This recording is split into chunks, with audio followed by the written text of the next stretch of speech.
Hello everybody, this is Fernando for the latest Cryptids and Monsters of the Week video. Alright, let's go ahead and let's mix this one in here while I'm finalizing the next set of videos for my Mysteries and Disappearances videos. So, please go ahead and continue with those suggestions. I haven't seen any new ones yet, but if you have a chance, please do so. Otherwise, I'll start looking at some of the older ones again for my next video. But this particular random page there from the cryptidsandwiki.com website has to do with a cryptid that, interestingly enough, I actually talked about a second version of it a year ago. So apparently this cryptid comes in two separate versions. There's the more evil one, the more malevolent one that I talked about a year or so ago, and then there's this one. This one that's not necessarily bad, but it's something that's definitely just a cryptid that minds its own business, if but for the fact sometimes people come across it and do bad things to it, then that's when it turns to a whole other level. So with regards to this cryptid, I'm going to also post a link to the one I talked about a year or so ago, and that we can compare the two afterward. But it's known as this. It's known as the Seatco. So let's go ahead and let's talk about all the fascinating information of this version of the cryptid known as the Seatco. So what is this cryptid?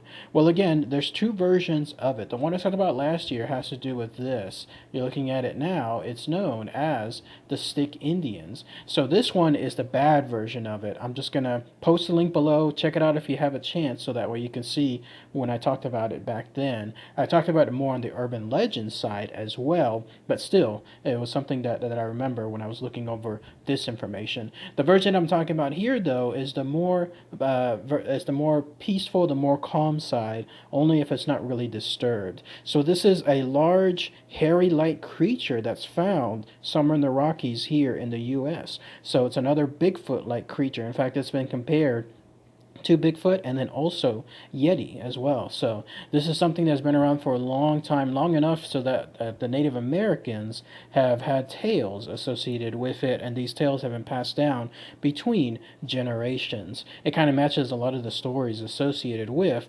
many of the folklore-like creatures that Native Americans have within their stories. So this thing apparently roams around the woods to this very day. If you happen to come across it, you'll know by one distinctive feature.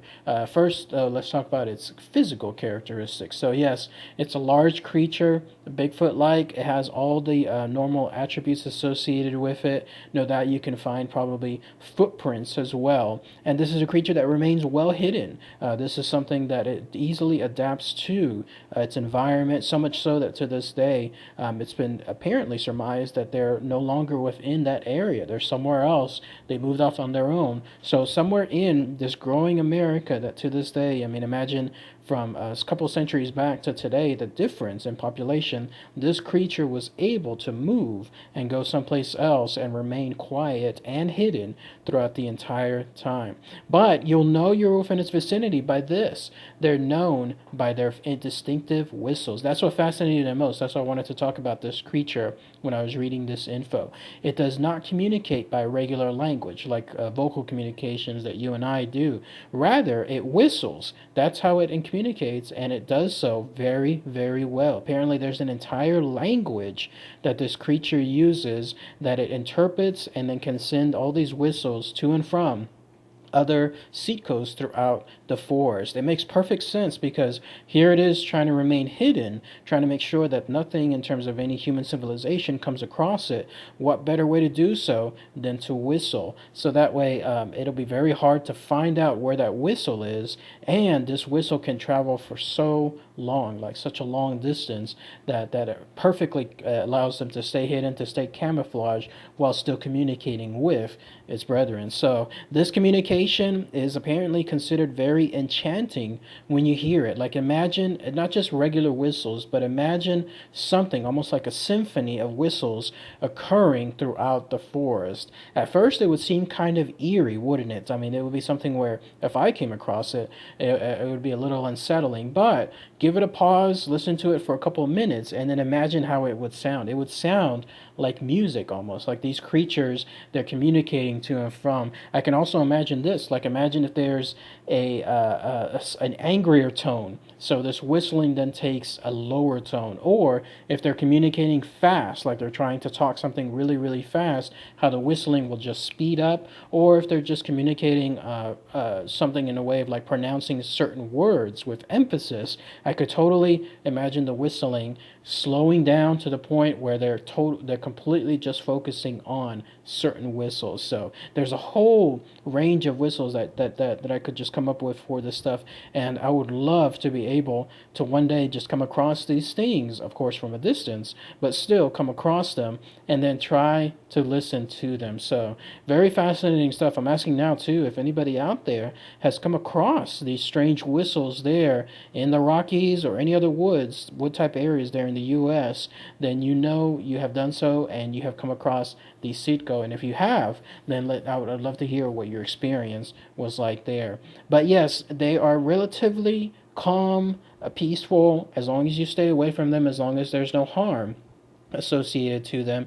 That way, they're not necessarily going to do anything bad. However, if you do so, like let's say come across them, and in particular you steal one of them, then be on the lookout because they're gonna come hunting for you specifically. In fact, I was reading this on the Wikia webpage. There's a particular tale there from a Native American boy who stated that his grandfather, who lived in the 19th century, told him that they were able to capture a young Seatco boy, quote in quotations, like in other words, a young male from the Seatco cryptids.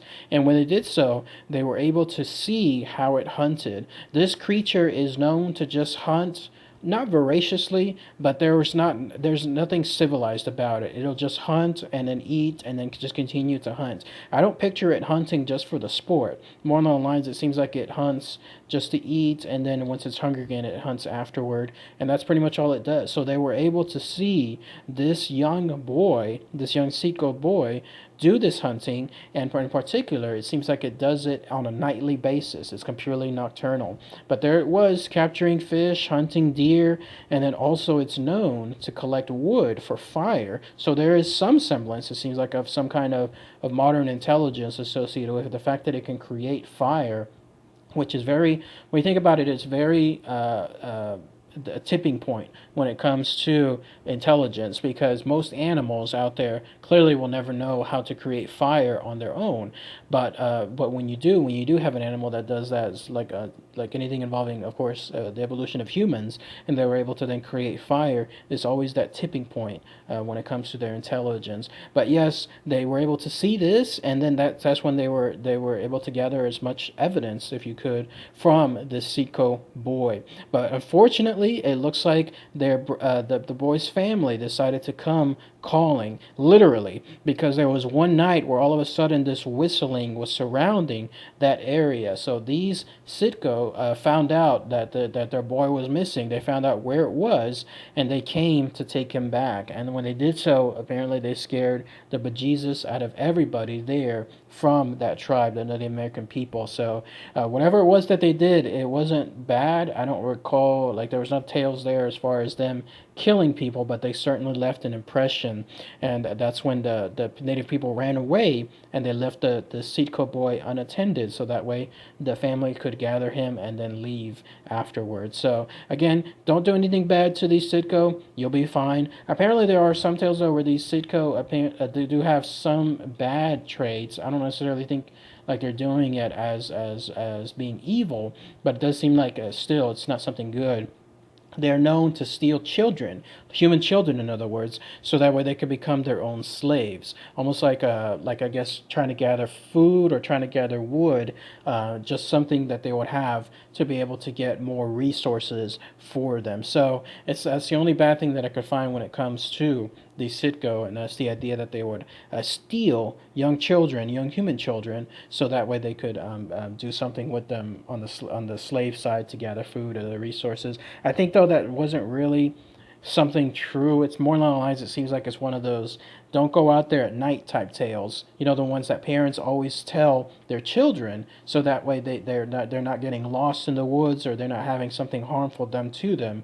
I think that's more along the lines that's what happened. And the Sitco were basically not at fault. Like they're just innocent parties, if you will, to this tale. So that way they're more of a boogeyman type. But I don't think they would do anything like that along those lines. I think they're more along the lines of just staying by themselves, staying hidden, making sure that nobody comes across them. So, but that's pretty much all the info associated with the Sitco, the so-called hairy wildmen of the forest. So once again, if anyone has anything as far as any experience with these creatures in particular, something involving their telltale sign, these beautiful whistles, the symphony of whistles that apparently comes across the forest. If anybody has heard these and knows more information about it, please post those comments below. Luckily, if you have all the fortune in the world, you do not want to come across the other version, which again I was talking about earlier, the stick Indians.